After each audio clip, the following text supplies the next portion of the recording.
नमस्कार मंडळी, तर आज आपण गव्हाचं पीठ आणि मुगाची डाळ वापरून खारे काजू नमकीन पाहणार आहोत।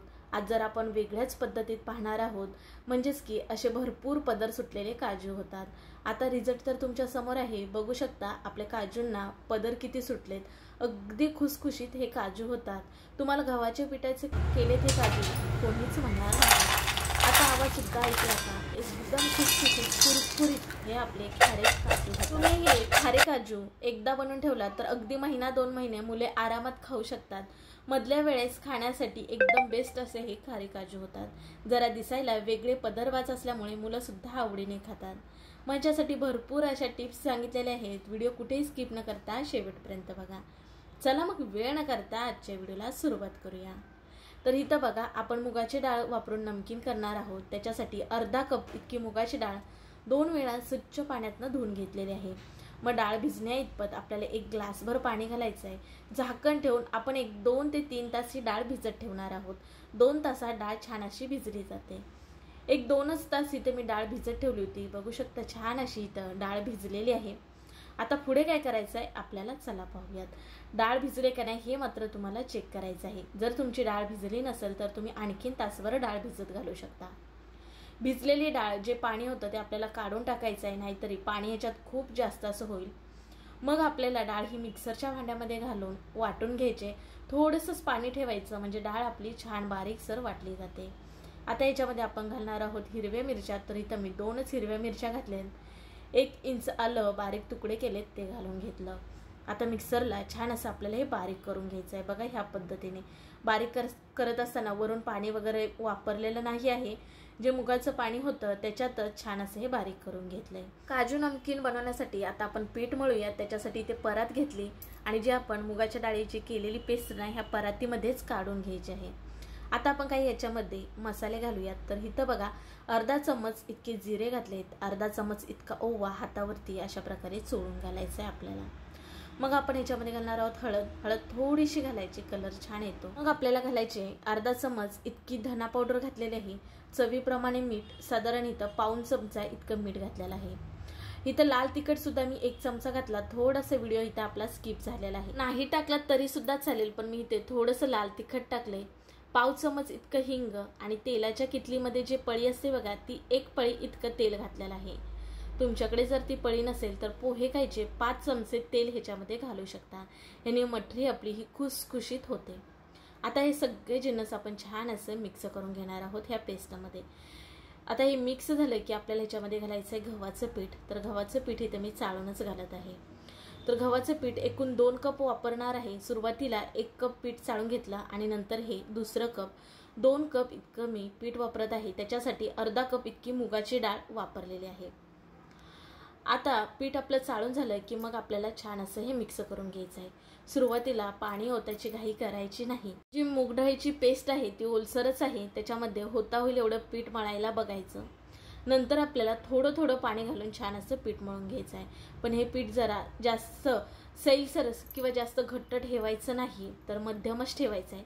तर इथं बघा, मिक्सरच्या भांड्यामध्ये जी मूग डाळीची पेस्ट केली होती का नाही त्याच्यामध्येच मी पाणी घालून थोडं थोडं पीठ मळून घेत आहे। आता तुम्हाला लागेल तसं पाणी घालायचं आहे। तर इथं मी तुम्हाला एकूण सांगणारच आहे पाणी किती लागलं ते, पण कधी कधी पाणी कमी किंवा अधिक लागू शकतं। मूग डाळीच्या तुमचे पाणी किती असेल पेस्टवर अवलंबून आहे। तर तुम्हाला सांगते की ते थोडं थोडं करून पाणी घालायचं आणि पीठ असं मळायचं आहे। बघा, जास्त घट्ट नाही आणि जास्त पातळ नाही, छान असं इथं हे पीठ मळून झालं। एकूण इथे अर्धा कप इतकंच पाणी लागलेलं आहे पीठ मळण्यासाठी। आता हे पीठ भिजत ठेवायची वगैरे आपल्याला काहीच गरज नाही। आपण चपातीला कसा गोळा करतो का नाही तसे गोळे करून घ्यायचे। तर इथं बघा 4 गोळे होतात। मी ह्याच्यापेक्षा 5 किंवा 6 गोळे केलात तरी सुद्धा चालेल। आता बघा, आपल्याला एक पेस्ट करायची आहे, म्हणजेच की साठा करायचा आहे। तर ह्याच्यासाठी 4 चमचे इतकं तूप घेतलंय आणि 2 चमचे ह्याच्यामध्ये कॉर्नफ्लॉवर घातलाय। छान असं आता आपल्याला हे मिक्स करून घ्यायचं आहे आणि एक ह्याची पेस्ट तयार करून घ्यायची आहे। बघा ह्या पद्धतीने आता हे पुढे वापरायचे तुम्हाला सांगेलच। आपण जे गोळे केले होते का नाही त्याला आपल्याला थोडंसं गव्हाचं पीठ लावायचं आहे आणि आपण ह्याची चपाती लाटून घेणार आहोत। तर तुम्ही 5 किंवा 6 गोळे करून चपाती करू शकता। आपल्याला एकावर एक चपाती ठेवायची आहे, म्हणजेच की आपली जे काजू नमकीन आहेत, जी मटरी आहे ती जास्त लेयर्स बाज होईल। तर ह्याची चपाती लाटत असताना ना आपल्याला सारखं सारखं थोडं थोडं गव्हाचं पीठ भुरभुरायचं आहे। ह्याच्यामध्ये मुगाच्या डाळीची पेस्ट वापरली का नाही त्याच्यामुळे ना पोलीपाटाला सारखी चपाती चिटकत राहते। त्याच्यामुळे आपल्याला जास्त सुद्धा पीठ लावायचं नाही आणि थोडंसंच लावायचं आहे आणि लाटून घ्यायचं आहे, म्हणजे लावल्यानंतर लाटायला येते चपाती म्हणून। आता बाकीचे जे गोळे होते का नाही त्याची सुद्धा अशा प्रकारे चपाती करून घेत आहे। एकूण 4 चपात्या इथं मी करून घेतल्या। आता आपल्याला किचनचा जो ओठा आहे तो साफ करून घ्यायचा आहे। तर आपण इथं आता किचन ओट्याचा वापर करणार आहोत। तर बघा, घेतलेली एक चपाती आहे का नाही ती आपल्याला सुरुवातीला इथं ओट्यावरती घालून घ्यायची। आपण जी केलेली पेस्ट होती का नाही ती आता आपल्याला सगळीकडे लावून घ्यायची व्हिडिओमध्ये दाखवल्याप्रमाणे। आता ह्याच्यावरती आपण पुन्हा दुसरी चपाती ठेवणार आहोत आणि पुन्हा आपण केलेली पेस्ट लावणार आहोत। अशी एकावरती एक 4 चपात्या आपल्याला ठेवायच्या आहेत केलेल्या। तुम्ही 5 किंवा 6 चपात्या केल्या त्या एकावरती एक ठेवला तरी सुद्धा चालू शकेल। ह्याच्यामुळे जास्तीत जास्त तुमच्या काजू मटरीला लेयर्स पडतील। आता एकावरती एक 4 ठेवल्यानंतर बघा ही खूप जाड अशी आपली चपाती झाली का नाही। मग आता आपल्याला लाटून घ्यायची आहे, पण लाटण्या अगोदर बघा खाली आपल्याला थोडंसं गव्हाचं पीठ भुरभुरायचं आहे, वर सुद्धा गव्हाचं पीठ भुरभुरायचं आहे आणि मगच लाटायला घ्यायचे, नाहीतर ही जरा चिटकते म्हणून। आता आपल्याला का नाही पुन्हा हे लाटून घ्यायचं आहे, कारण खूप जाड असं आहे म्हणून। पण आपल्याला जास्त पातळ ठेवायचं नाही आणि जास्त जाड सुद्धा ठेवायचं नाही। तुम्हाला इथं दाखवीनच कशा टाईप ठेवायचं आहे। तर अशा प्रकारे बघा हलक्या हलक्या हाताने आपल्याला लाटून घ्यायचं आहे सगळीकडे एकसारखं। तर इथं बघा मोठीच्या मोठी एक चपाती लाटून घेतली, पण ही चपाती जास्त पातळ नाही आहे। आता आपल्याला काजूचा आकार कसा द्यायचा आहे बघा, तुम्ही असं चमच्याने देऊ शकता, पण त्याला धार नसते। पण हे औषधाच्या बाटलीला जे टोपण असतं त्याला बघा धार असते कडेने, मग आपल्याला काजूचा आकार द्यायला सहज येतो। त्याच्यामुळे हे औषधाचं टोपण आपल्याला स्वच्छ धुवून घ्यायचं आहे। नंतर आता इथे व्हिडिओमध्ये दाखवते तर बघा अशा प्रकारे काजूंना आकार द्यायचा आहे। अर्धच जे आपल्या औषधाच्या बाटलीचं टोपण आहे का नाही ते अर्धच बुडवायचं आहे, म्हणजे छान असा आकार येतो।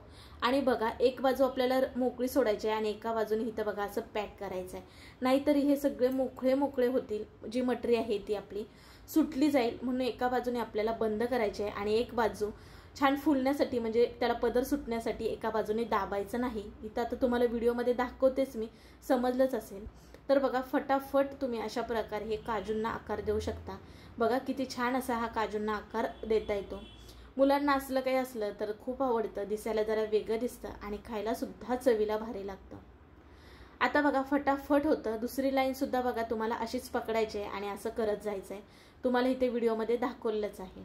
आता सगळ्या काजूंना मठ्यांना आकार दिलेला आहे। आता राहिलेला पीठ सुद्धा आपलं हे वाया जात नाही। ह्याचं काय करायचं बघा, आता इथे एकच चपाती होते आपली, तर छान असा गोळा करायचा आणि एकच चपाती आपल्याला करून घ्यायची। तर इथं बघा मध्यम आकाराची, जास्त मोठी नाही आणि जास्त पातळ नाही अशी चपाती करून घेतली। आता जो आपला उरलेला साठा होता का नाही तो आता आपल्याला ह्याच्यावरती लावून घ्यायचा आहे आणि बघा एक उजवी बाजू आणि एक डावी बाजू एकावर एक अशा आपल्याला ठेवून घ्यायचे। मध्ये साठा लावायचा, म्हणजे ना ही सुद्धा मटरी आपल्याला लेयर्स बाज होते। मग आता हे खूप जाड झालंय म्हणून आपण थोडंसं बेलने ह्याच्यावरती फिरूयात, म्हणजे थोडंसं पातळ होईल। पुन्हा आता आपण चाकूने बघा अशा उभ्या लाईन्स मारणार आहोत, म्हणजे तुम्ही अशा प्रकारे सुद्धा मटरी करू शकता। तुम्हाला जो आकार आवडेल तो तुम्ही करू शकता। आता अशी जरी मटरी केलीत ह्याला सुद्धा पदर सुटतात, खुसखुशीत आपली मटरी होते। तुम्हाला ज्या आकारामध्ये आवडते त्या आकारामध्ये तुम्ही करू शकता। तर इथं बघा सगळी ही काजू मटरी करून झाले, तर इतकी आपली ही मटरी झाली आणि उरलेल्या पिठापासून ह्या सुद्धा आकाराची ही मटरी झालेली आहे। तर चला आता गॅसकडे वळूयात आणि आपण हे तळून घेणार आहोत। गॅस चालू करून कढई ठेवली। आता तळण्या इतपत आपल्याला तेल घालायचं आहे। तर आता बघा आपल्याला ह्याच्यामध्ये पहिल्यांदा एक काजू मटरी घालून बघायची आहे। तेल आपलं हलकंच गरम आहे, मग आपल्याला ह्याच्यामध्ये मटरी घालून घ्यायची आहे। तेल कडकडीत गरम नको हवंय, नाहीतरी काजू मटरीला कलर लगेच येईल, पदर तर सुटले जाणार नाहीत आणि आतून कच्ची राहील आणि कच्ची राहिल्यामुळे ही मटरी खुसखुशीत कुरकुरीत होणार नाही, आतून नरमच राहील। त्याच्यामुळे सुरुवातीपासून शेवटपर्यंत आपल्याला मध्यम गॅसवरतीच ही मटरी छान क्रिस्पी होईपर्यंतच तळून घ्यायची आहे। बघा जशी तळेल तसे ह्याला पदर कसे सुटायला लागले। तुम्हाला सांगितलं होतं एक बाजू पॅक करून घ्यायचे आणि एक बाजू आपल्याला पॅक करायचे नाही, म्हणजे दुसऱ्या बाजूने का नाही त्याचे पदर सुटले जातात बघा। आणि तुम्ही जी बाजू पॅक केली नसती तर ते पूर्णच मोकळे झाले असते आणि पातळसर असे आपले काजू मटरी झाली असते। त्याच्यासाठी एक बाजू पॅक करायचे आणि एक बाजू आपल्याला पॅक करायचे नाही। तर बघा छान कलर आलेला आहे, खुसखुशीत, बुडबुडे कमी होईपर्यंत आपल्याला ही मठरी तळून घ्यायची आहे. जेव्हा आपण तेलामध्ये टाकतो का नाही तेव्हा बघा मठरीला जास्त बुडबुड येतात तेलामध्ये टाकल्या आणि जशी ही मटरी तळेल ना तशी ती खाली जाऊन बसते. मग तेव्हा समजायचं ही मटरी आपली छान अशी तळून झाली. मग तेलाबाहेर काढणार आहोत. आता बघा एक बॅच तळून झाली. आता दुसरी बॅच सुद्धा मी छान अशाच प्रकारे तळून घेत आहे. पदर बघितला का, वाव, कलर सुद्धा छान असा आपल्या मटरीला आलेला आहे.